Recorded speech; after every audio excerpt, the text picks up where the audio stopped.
Hey, what's going on, guys? So my name is PO17 or P017, whichever you prefer to call me, and I wanted to bring you a pretty unique video. So this is going to be a video on two things. The first one's going to be about my channel and kind of what's been going on, why I haven't been really posting anything.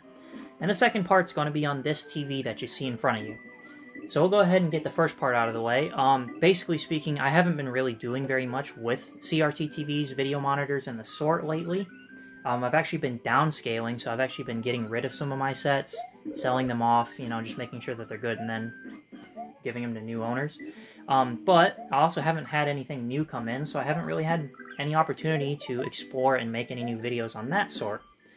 However, I will also be branching out here soon on certain topics related to CRT TVs and video monitors, so stuff involving older video games, certain signal hookups for these consoles that go into these TVs, and whatnot. Now, of course, I'll still be making the usual CRT TV or video monitor video, depending on if I get a new one in, if we're going to look at the service menu, any adjustments, anything like that.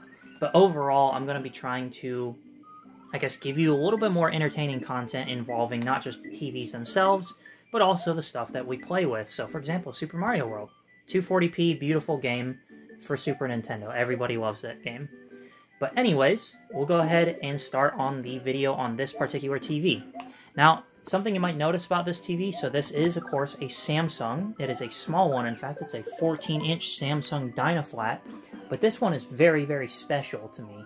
Now, it is not a very big TV. It's not like, it doesn't have a ton of features. It doesn't really have anything going for it very much, especially compared to some of its brothers. For example, this Dynaflat here, also a 14-inch. This is a TXP1430. This is its older brother. So, why do I have this then? Well, this is my first CRT TV that I got from a friend when I first started getting back into this sort of hobby. So, for example, collecting old video games, old video game consoles, these TVs and video monitors. This is the TV that started it all. So this is what I wanted to do, is make a video on this.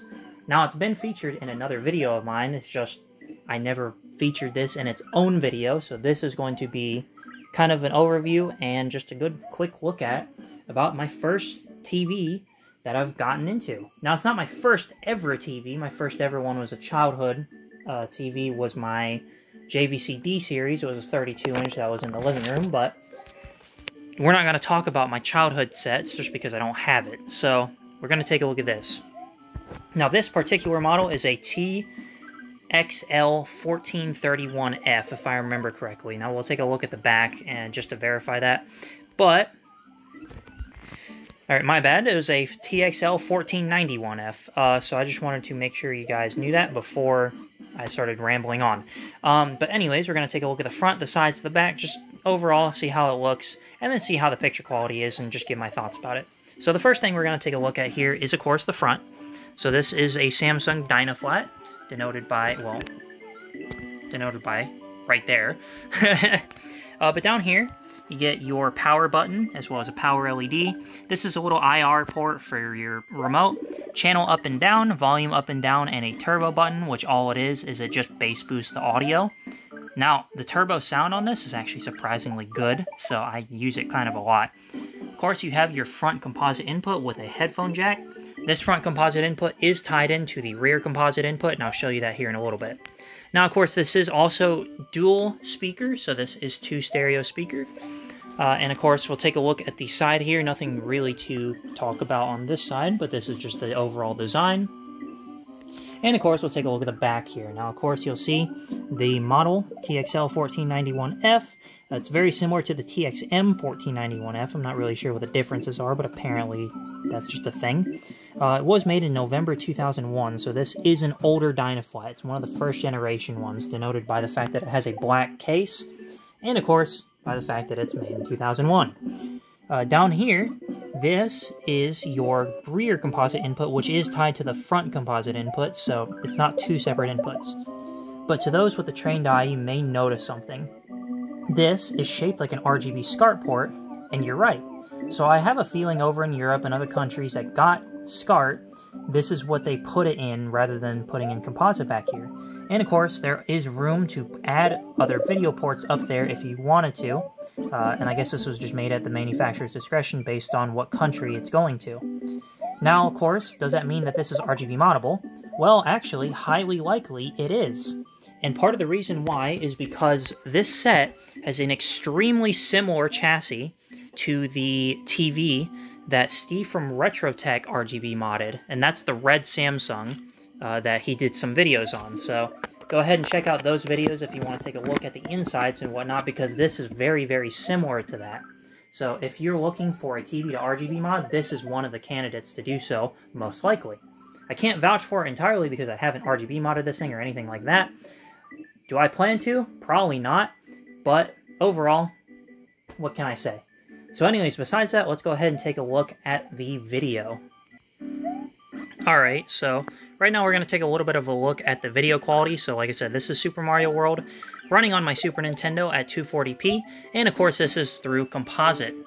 So we'll go ahead and take a close look here and see if I can't get this shutter to capture it correctly, but essentially speaking, this image is not super amazing just because it is composite, but it's pretty good. So if you can't tell very well, give me 1 second. Alright, so it looks like the camera doesn't really want to focus or sync all that well to the screen. So we'll go off what we can see, but essentially speaking, the scan lines or pronunciation of them is pretty minimal, and that's partially due to the fact that, like I said, this is a 14-inch set, so it's pretty small. So you're not going to really get that well-defined scanline look to them, but this one still is surprisingly sharp for what it is. So let me see if I can't get another zoom in here and just show you a little bit more up close for the phosphor detail.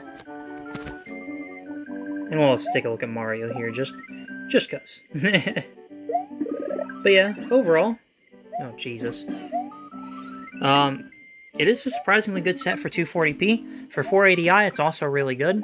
So there's nothing to complain about right there. But yeah, overall there's nothing special about it, but it's pretty good. It has really good colors. It's pretty vibrant overall. I think the colors right now are actually cranked up. I might have to turn it down a little bit. But yeah, it's a surprisingly good TV. Alright, so I hope you can see this kind of clearly, mainly due to the fact that for some reason I'm having a little bit of trouble with the camera syncing, but I wanted to also show you the menu on this. So this is just the menu here. You get your settings, so you get custom, standard, sports, movies, mild, and of course you're back to custom.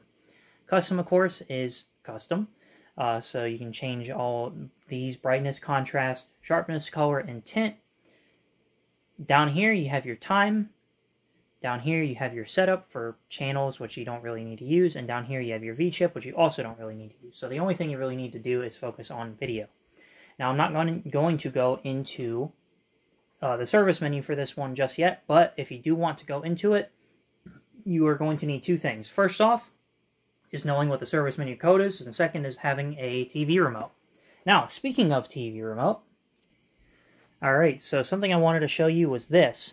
So this in particular is a Samsung TV remote, but this isn't the one that went to this TV. This is actually a flat screen TV remote from the mid-2010s. Why am I holding something like this? Well, that's because I found out that Samsung, for some stupid reason, really liked to not change anything about their IR frequencies for remotes, which means you can use basically any Samsung TV remote on any Samsung TV, including these CRTs. Downside is if you have a whole bunch of Samsungs and you hit the power button, every single one of them is going to turn on and off and the sort. You can use every single one for the same menu function and whatnot. One cool thing about these Samsung TVs as well, so this one, and my other one, which you can't see, is they all have the same service menu code. So if you were to do it, you'd have to have the TV off, then you would hit mute 182 and hit power. Boom. If you do it correctly, your service menu should pop up, and then you can fiddle with horizontal, vertical controls, all that sort of stuff. This particular set does not really have very many controls because it is a very basic Samsung set, so there's nothing really to go off of. Honestly, it has about the same amount of adjustments as my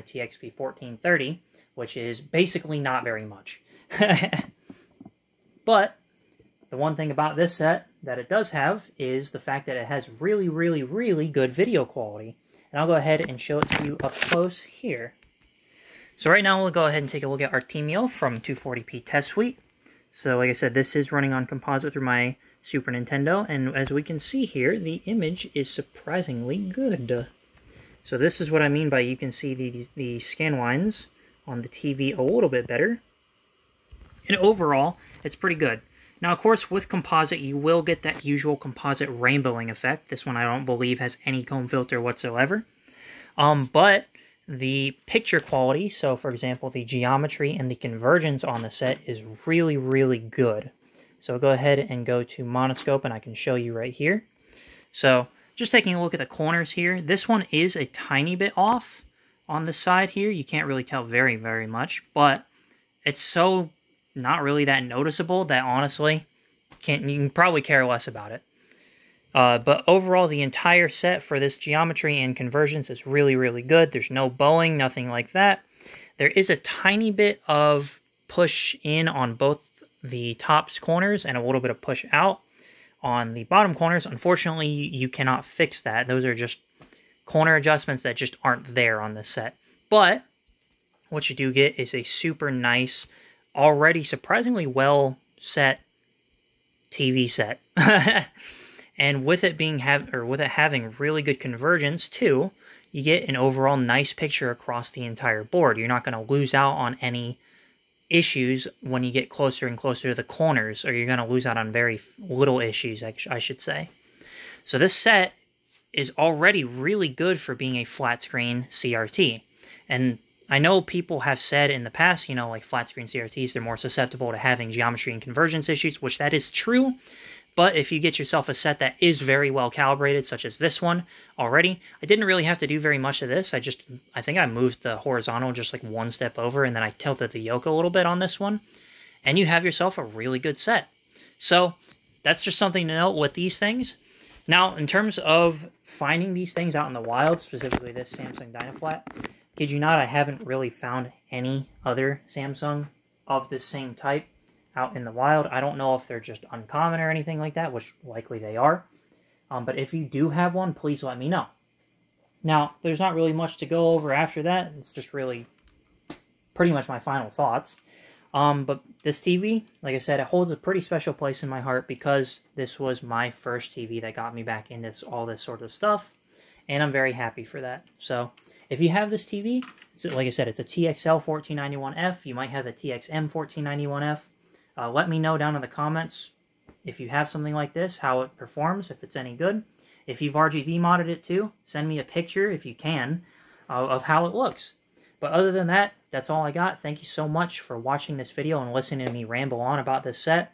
And look forward to my next videos coming out, because hopefully there'll be more on stuff like the Sega Genesis with the S-Video connection, which is, to those who know, doesn't have S-Video. Maybe some Super Nintendo stuff, and just overall more content with these beautiful TVs. So thank you so much again. I'll see you guys in the next video.